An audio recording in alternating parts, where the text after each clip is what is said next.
graça e paz, filhos da promessa, abençoados pelo Altíssimo. Chegamos então ao último capítulo do Apocalipse, que é também o último capítulo da Bíblia. Já sabemos aqui que todos os inimigos de Deus serão derrotados e terão um fim. E os remidos do Senhor herdarão os novos céus e a nova terra. E aqui está a descrição da Nova Jerusalém.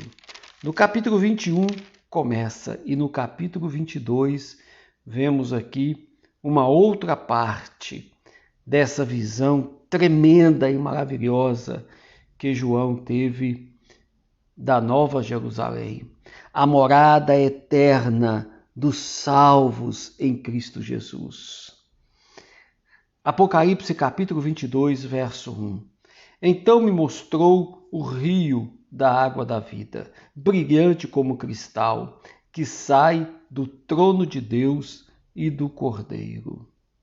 O profeta Ezequiel ele teve uma visão deste rio, mas uma visão cheia de sombras, uma visão não totalmente perfeita, mas ele via um rio que saía do trono e que ia crescendo até se tornar um grande rio. E aqui nós chegamos ao auge deste rio. E é um rio brilhante como cristal, sem nenhuma contaminação, aquilo que Ezequiel viu apenas como uma sombra. João está vendo aqui com toda a nitidez o rio da vida que percorre toda a Jerusalém.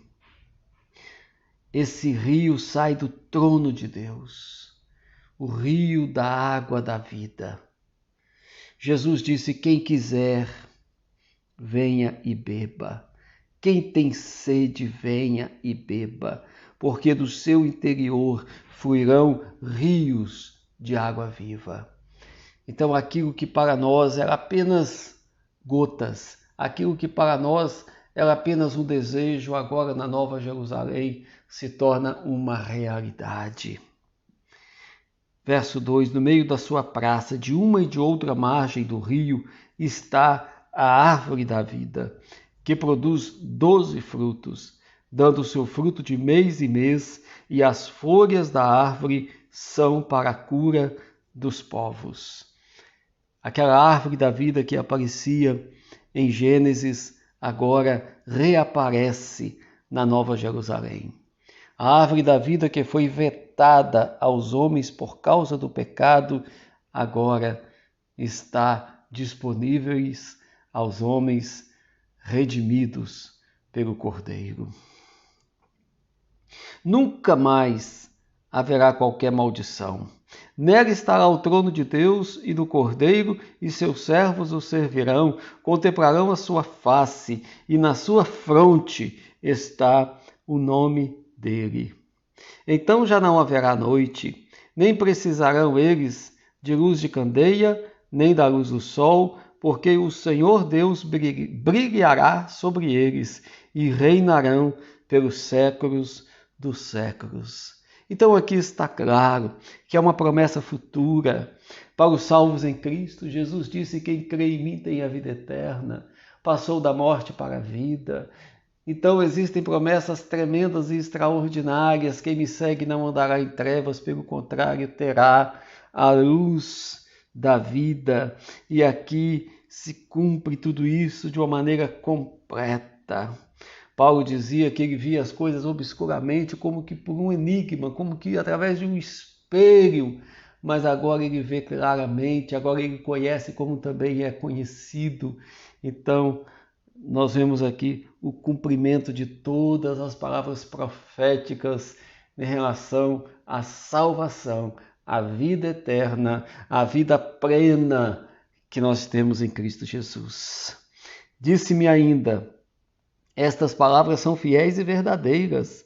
O Senhor, o Deus dos espíritos dos profetas, enviou o seu anjo para mostrar aos seus servos as coisas que em breve devem acontecer. Eis que venho sem demora. Bem-aventurado é aquele que guarda as palavras da profecia deste livro. Então são palavras verdadeiras e fiéis que nós temos aqui diante de nós. Verso 8, eu, João, sou quem ouviu e viu estas coisas, e quando as vi e ouvi, prostrei-me ante os pés do anjo que me mostrou estas coisas para adorá-lo. Então ele me disse, vê, não faças isto, sou conservo teu e dos teus irmãos, os profetas, e dos que guardam as palavras deste livro. Adora a Deus.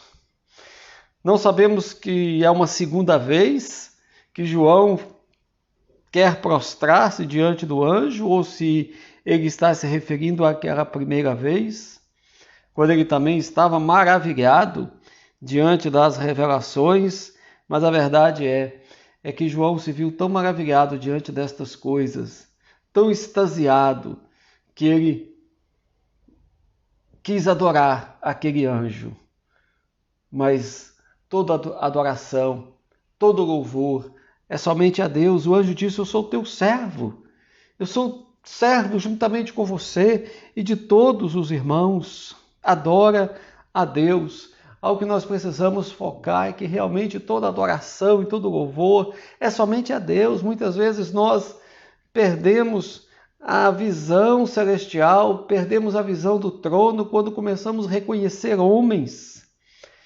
É verdade que os homens podem ser instrumentos de Deus e até os anjos, como nós vimos aqui este anjo trazendo a revelação, mas quem está acima de todas as coisas e é digno de ser adorado é Deus. Verso 10, disse-me ainda, não segues as palavras da profecia deste livro, porque o tempo está dias. Já há um desenrolar destes acontecimentos. Não segues as palavras da profecia deste livro, porque o tempo está próximo. Então as coisas já vêm acontecendo desde então. Verso 11, continua o injusto fazendo injustiça, continua o imundo ainda sendo imundo, o justo continue na prática da justiça e o santo continue a santificar-se. Nós sabemos que aqui está se referindo que é normal que aquele que é ímpio, ele vai continuar praticando impiedade, a menos que ele seja barrado em algum momento da sua vida e que ele caia em si para se arrepender. Senão ele continuará, ele é ímpio, e os frutos da vida dele são as impiedades, as injustiças. Como também o fruto do justo é a justiça, e o fruto do santo é a santificação. Então, se você foi alcançado pelo Senhor, foi justificado e santificado, então isso é tudo que o Senhor espera de você, são os frutos da justiça e da santidade. Verso 12, eis que venho sem demora, e comigo está o galardão que tenho para retribuir a cada um segundo as suas obras.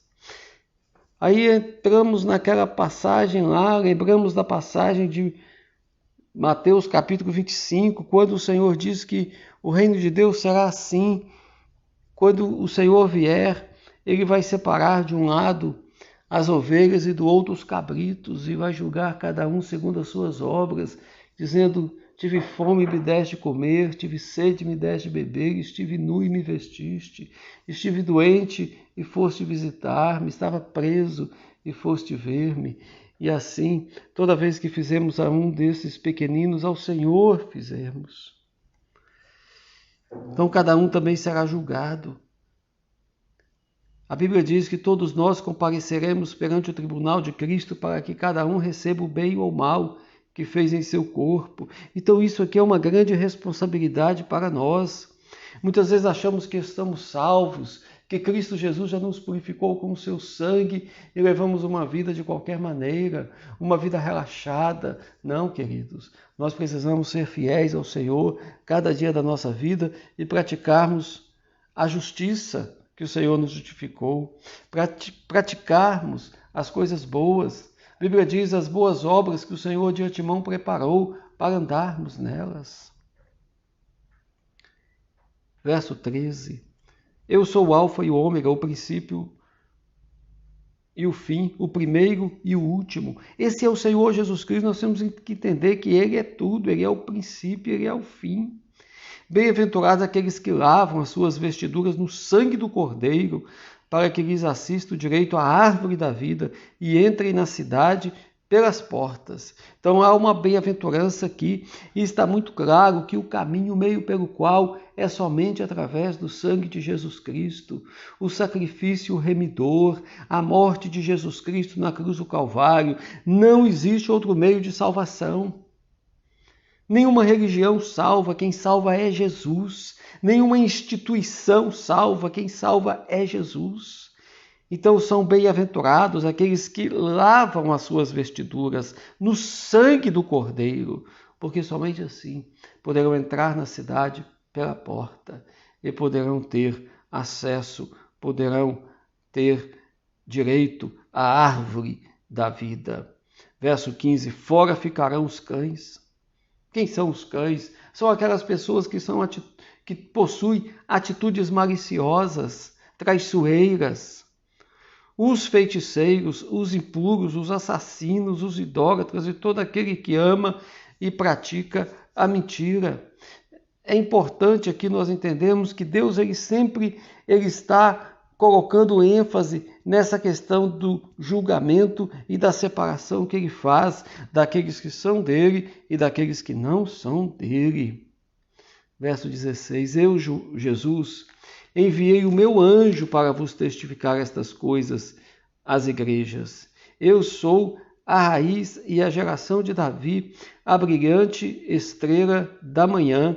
O Espírito e a noiva dizem, vem. Aquele que ouve, diga, vem. Aquele que tem sede, venha. E quem quiser, receba de graça da água da vida. Vamos aqui entender um ponto também que Jesus está mostrando aqui para nós, que ele tem o seu testemunho neste mundo. Enviei o meu anjo para vos testificar estas coisas às igrejas. O Espírito e a noiva dizem, vem. Então existem testemunhas, existem proclamações às igrejas. E nenhum pode dizer que não sabe.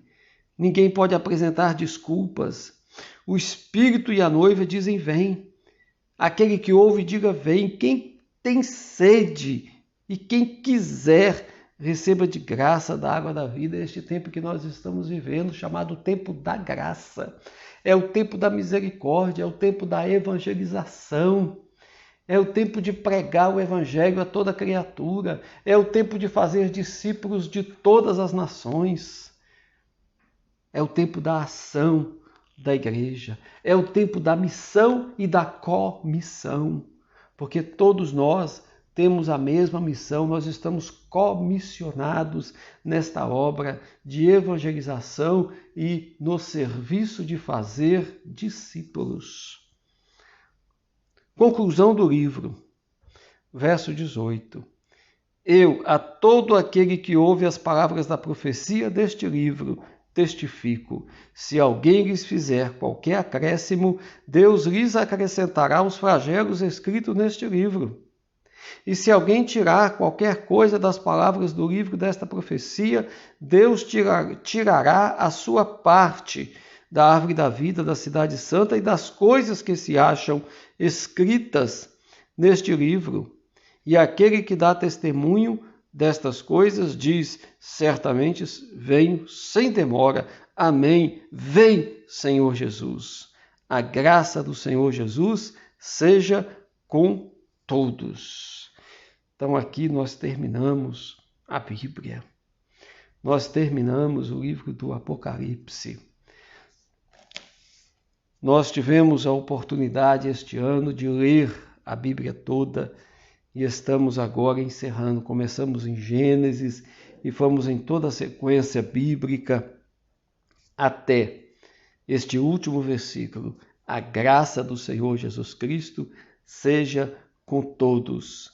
E a palavra anterior diz: amém, vem, Senhor Jesus, porque a maior esperança, o maior anseio que nós temos em nossas vidas é este: vem, Senhor Jesus. As riquezas deste mundo são passageiras. Todo o conceito estético deste mundo é passageiro. Todas as soberbas da vida são passageiras. Mas a glória de Deus é eterna. E o chamado de Deus para a sua glória é nosso. E nós não podemos abrir mão disto. Que Deus esteja abençoando a sua vida. Então encerramos. Dia 1º de janeiro, reiniciaremos a leitura da Palavra de Deus. E amanhã, dia 31, último dia do ano, tire um tempo para você pegar a Bíblia, dar uma folheada nela, manusear a Palavra de Deus, no Velho e no Novo Testamento. Faça um passeio pela Palavra de Deus, leia textos do Velho Testamento, dos Salmos, Provérbios. Tire um tempo para você manusear a Bíblia. De preferência, a Bíblia física de papel, para que você possa sentir as páginas e folheando, abrindo no Velho e no Novo Testamento, relendo alguns textos antigos, alguns salmos tão queridos, tão amados, e que Deus possa estar falando profundamente ao seu coração. Cada dia da sua vida, reflita na palavra de Deus, ore e também faça oração. Que Deus enche o seu coração de paz, que Deus enche o seu coração de fé. Deus abençoe em nome de Jesus. Amém.